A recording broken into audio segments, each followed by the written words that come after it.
subscribe. Tariq Radio. Watch and subscribe. Point that you made when you knew that something different had to happen to resurrect or reshape the Christian/gospel industry? I mean, I'm gonna be straight up. I Please knew do. it the first day. It was stale. The gospel norms wasn't working no more, man. Y'all sing too hard. Y'all over sing. Good God. Stop doing that. Don't nobody want to hear no runs. People keep saying, we want choir music back. Choir music would have never died if people wanted to listen to it. Heavy. Speaking of music, did y'all see the tweet I put up about this gospel music manager? Well, what is he? Is he an exec? He's somebody, a promoter or something. He manages, I think he co-founded this group. It's a Christian group called Maverick City, which is a multiracial Christian group. I can't say gospel. They do kind of a watered down gospel. But this guy, his name is, what's his name? Norman Gyamfi. It's spelled Gyamfi. Is it Gyamfi or Gamfi or Yamfi? His name is Norman Yamfi. I just say Yamfi. So he's in the gospel music circles, and he's kind of a behind the scenes guy, but he's known. Now, this guy, he lives in Atlanta, but his family, they're from Ghana. So he's not FBA. He doesn't come from our lineage. And the gospel music community, they kind of feel in a certain way about him because of an interview he did. He did a recent interview, and he was saying some real little slick stuff. He was talking about, yeah, I'm trying to make money, whoop-de-whoop, and I'm trying to take gospel over here and there. And then he said something to the effect of, the problem is, gospel, man, traditional gospel is stale. Y'all sang too hard, and nobody wants to hear all them runs. And then he said something later on in the interview. He was like, well, you know what? I didn't grow up on food stamps in the hood. Both my parents were doctors. So the song never would have made it. That don't hit the same way for me. And there's a lot of folks are looking like, what the hell? Now remember, this guy he's a tether. He's not of our lineage. So a lot of people in the gospel community, they've spoken out against this dude saying all this weird stuff. Yolanda Adams, I saw like on one post in the comment section, the legendary Yolanda Adams was like, hey, he need to stay in his lane. Even the legendary Marvin Sapp came out and said something. Marvin Sapp put up a Facebook post, and, Bishop Sapp was very diplomatic about it, but he kind of, let him know that wasn't cool. He was like, let me read what Brother Marvin Sapp said. He said, I've been a gospel artist for nearly 4 decades. I've witnessed and contributed to every major shift in our genre, to vinyl, to cassettes, from CDs to streaming. And by the grace of God, I've experienced billions of streams on platforms that didn't even exist when I released my first album. But let me be clear, I didn't get here by rejecting tradition. I got here by respecting it, learning from it, and evolving beyond it without erasing it. That's a great statement. Because see, this guy, this Norman Yamfi guy, he got this basically half-white singing group that does basically watered down gospel. So basically what this Yamfi guy is saying, yeah, I'm in this to make money. All that hard singing and all them runs, white folks don't like it. I can't do it and my people can't do it. So let's water this shit down to make it more palatable to other audiences so we can make some money, or I can make some money. That's basically what he's saying. And the gospel community is like, hell no. And just like Marvin Sapp went on to say in his post, he said, listen, gospel music has never been about just platforms of placement. It's about ministry. It's about credibility. It's about connections. It's about the pastor who believed in a young artist. It's about a church that sold CDs after service.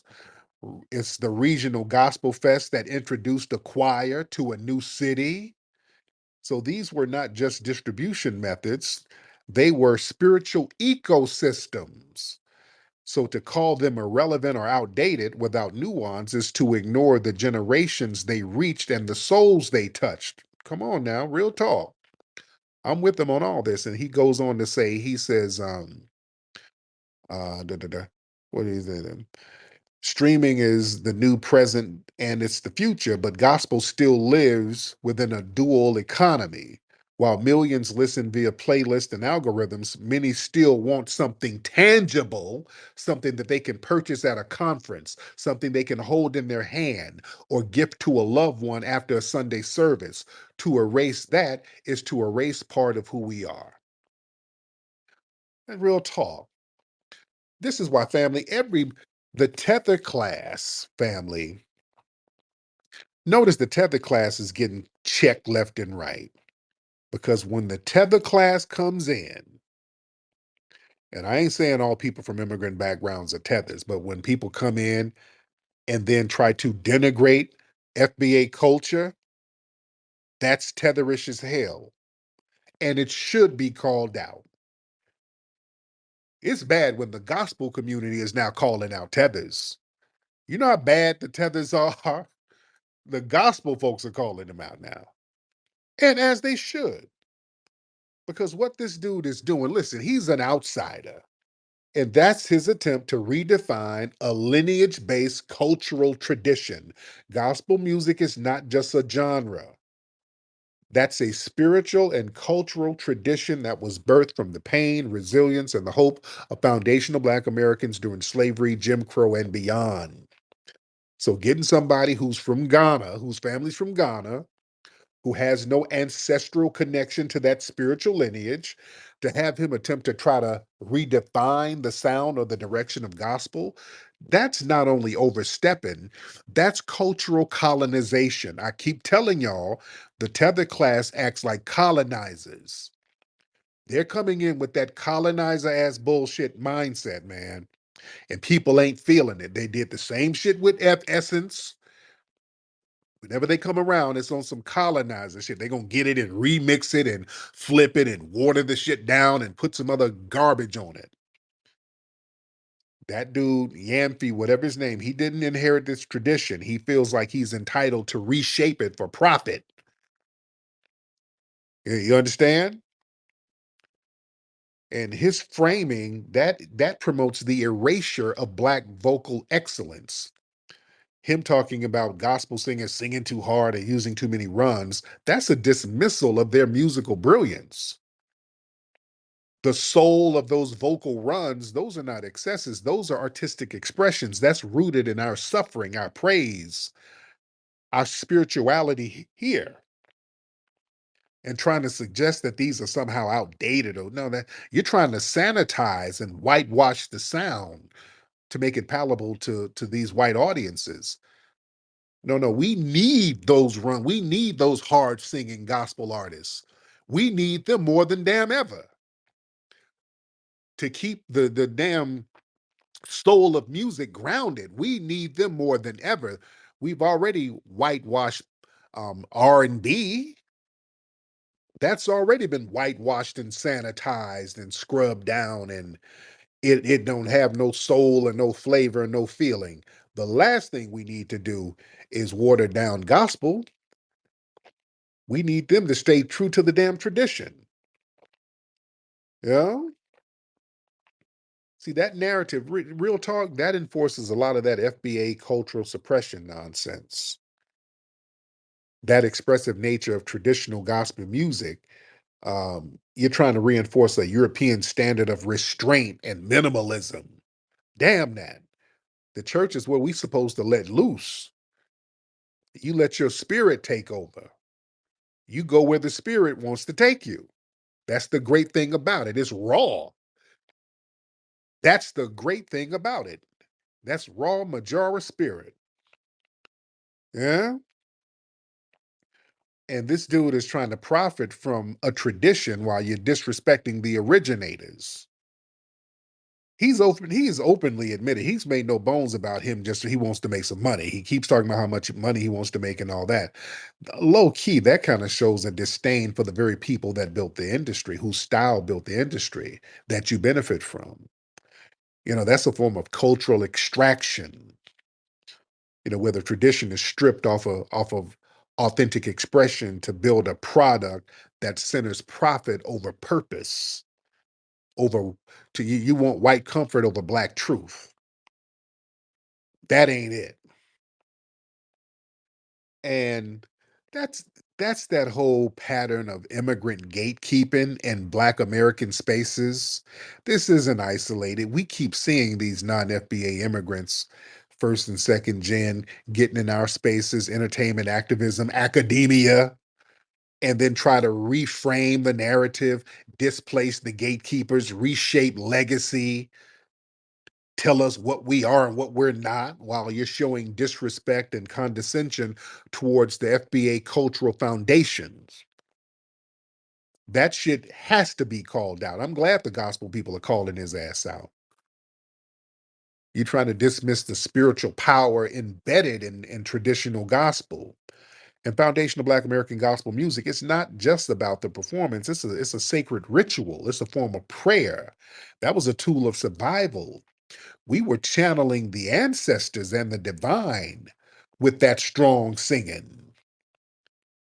To try to critique the vocal styles of our FBA legends, you're critiquing the whole spirit behind it. See, that shows these folks lack a real spiritual understanding of what gospel truly is, which really that disqualifies you for speaking on this thing as any type of authority. It is. And again, he manages this racially ambiguous group that delivers safe, less intense worship. And that shows how the industry, they reward a dilution of FBA traditions, which we don't need. We don't need that at all. And these cats, man, they don't respect what we do because they don't have it. See, you don't come from a lineage that birthed gospel as a spiritual survival mechanism. See, traditional gospel music, it wasn't created for entertainment. That was forged from the fire of slavery, Reconstruction, Jim Crow, systemic racial terror. You understand? That was for foundational Black Americans. That was a way for us to transmute pain into praise, resistance into rhythm, suffering into song. You know what I'm saying? So somebody like that dude, Yamphy, who his lineage didn't endure that. They didn't endure that American specific struggle. So you can't really grasp the emotional weight or spiritual power behind the music. Yeah, his disconnection ain't just musical, it's historical, it's ancestral. You know what? Because when we sing those gospel songs, when we hit them notes, we conjure up them ancestral spirits, and the ancestral spirits start whooping his ass because you come from the lineage that sold niggas. Huh? Come on. We start conjuring up them ancestors, and boy, them ancestors remind his ass, you come from a lineage that was over there in the Elmina Castle selling niggas off. Yeah, that's why he got a problem with it, and people like him have a problem with it.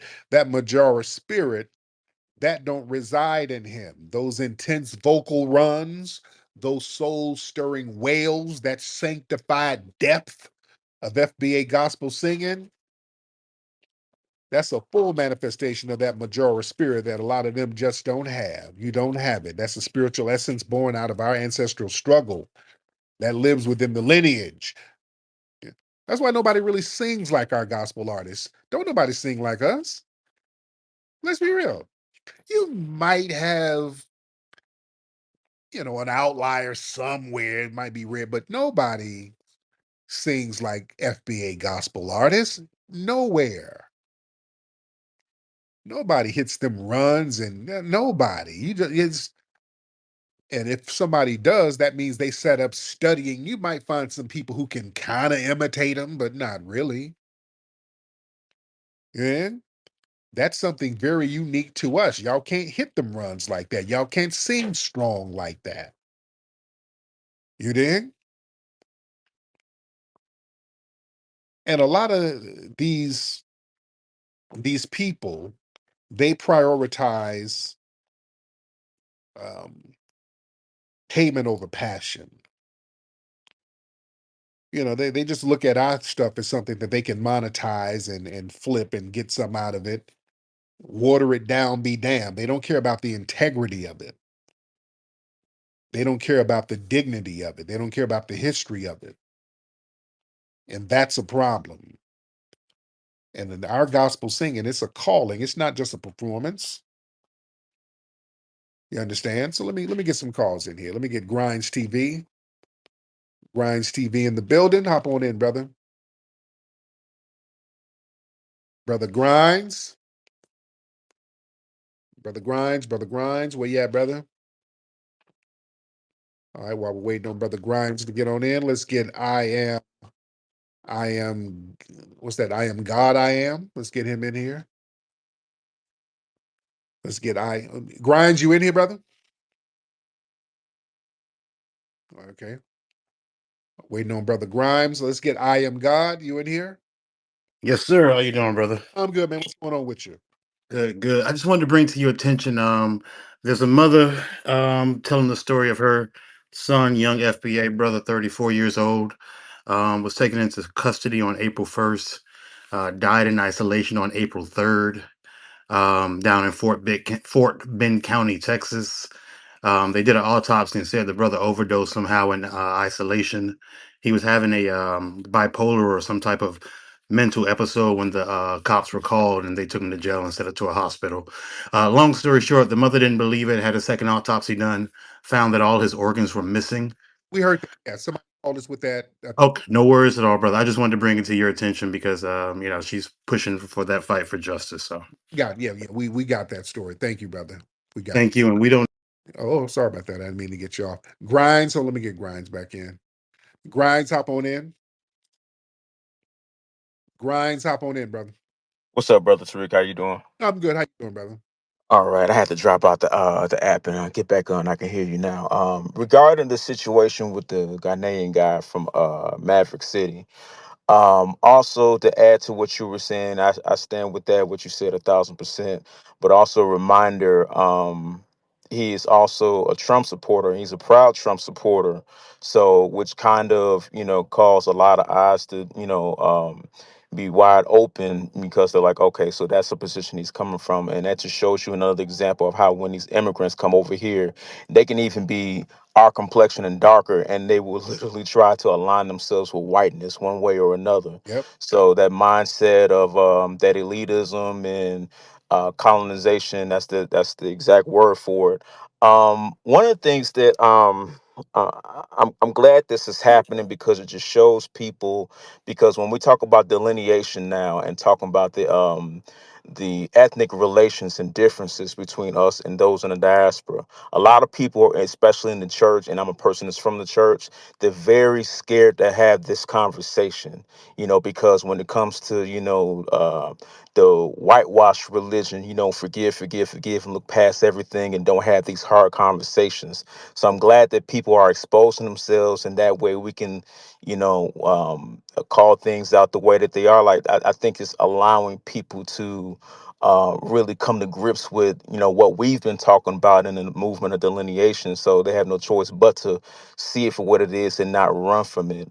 I think that people are going to have to get back in the days of, because back at least like scripturally, only certain tribes could deal with certain things like music. So this shows right here that this guy, and basically off of his talking points, he's coming from a position of just business, business, business, and making money off of it, and not really dealing with the art and the craft of it and everything that you definitely laid out as far as like the background of what everything is rooted in. So we have to get back to a place of like calling these other groups, these teletypes out and tell them, hey, you are not qualified because like you just don't have that in you to really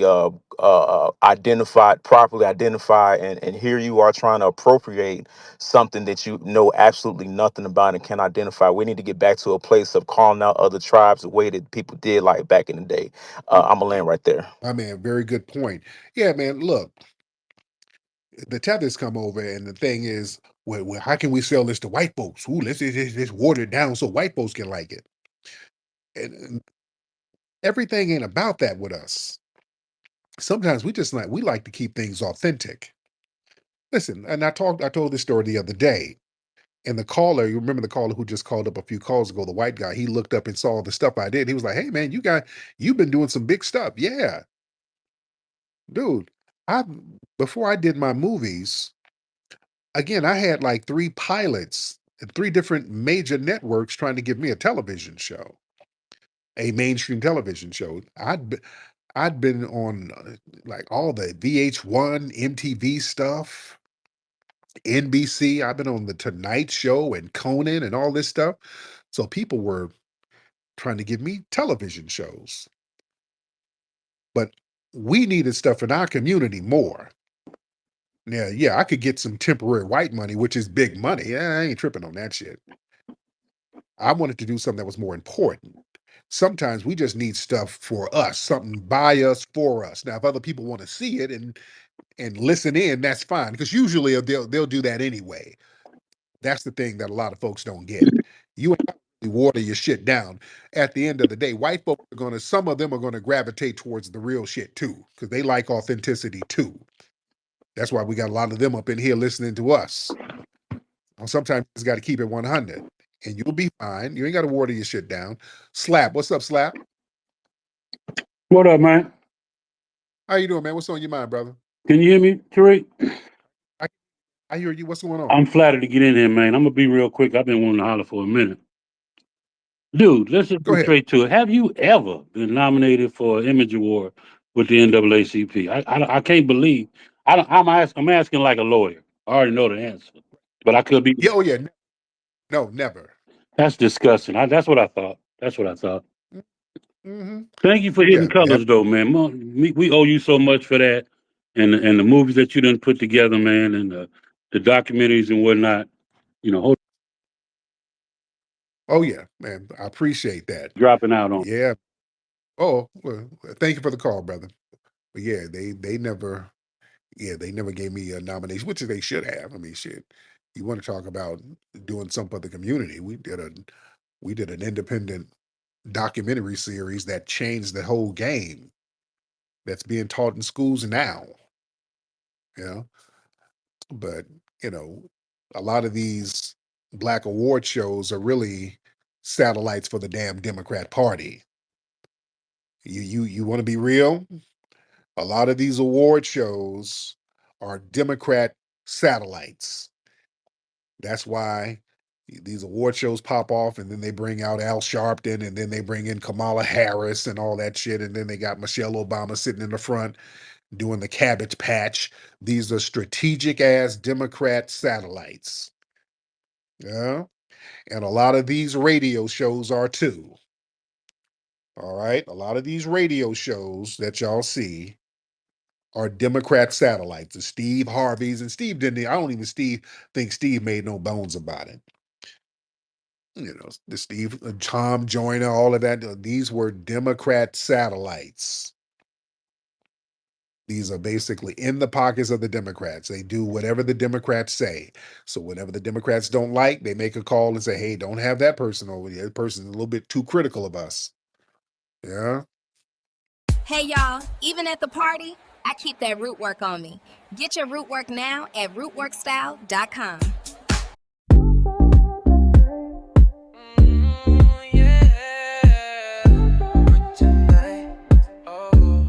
Root work tonight. Root work tonight. Root work tonight. Root work tonight. I'll be feeling so right. I got that root work tonight. Feeling fresh from the morning light. Root work hit me, I'm set for the night. Look good, smell right. Yeah, I'm that type. I gotta let the world know I got that root work tonight. Root work tonight. Yeah, root work tonight. I'll be feeling so right. I got that root work.